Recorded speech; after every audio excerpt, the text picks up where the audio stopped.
The bill that I am putting into play here, there will be folks testifying at some point who are far more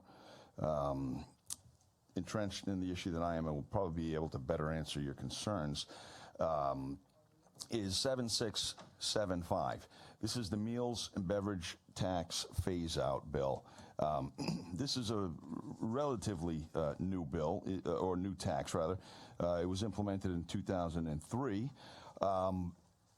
The impetus for this bill was a group of restaurateurs felt that, particularly after the impacts of the health crisis that we had, as well as the rising costs that followed, and inflation, et cetera, that decreasing even by this small percentage, the cost to dine out would allow folks to spend more when they dine out, and perhaps even dine out more than they do. Also, and this is something that I can certainly relate to, it's an added burden on the small business owner, and anyone who has ever or worked in or loved someone who works in restaurants knows that that industry is the definition of time is money, except for lawyers, because they can bill for their time.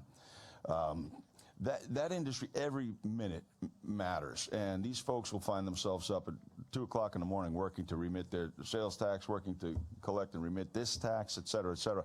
So it is a burden on them in that sense as well. So for those two reasons, this bill was put together.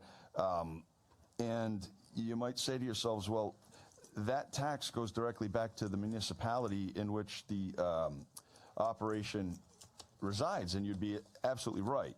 It does. 100% of it goes right back to the host community. And if we were to eliminate this, we would also be eliminating those funds going to the host community, which would be that would be exceptionally difficult for our towns to absorb.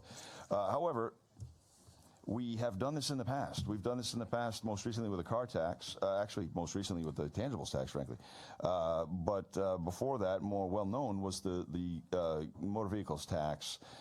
Same dynamic where the towns were getting the benefit, the state now pays the towns. But that was somewhere in the neighborhood of, if my memory's not completely failing, it was somewhere around $175 million when we initially tackled it. This is only, from my notes, it's only about only about $37 million.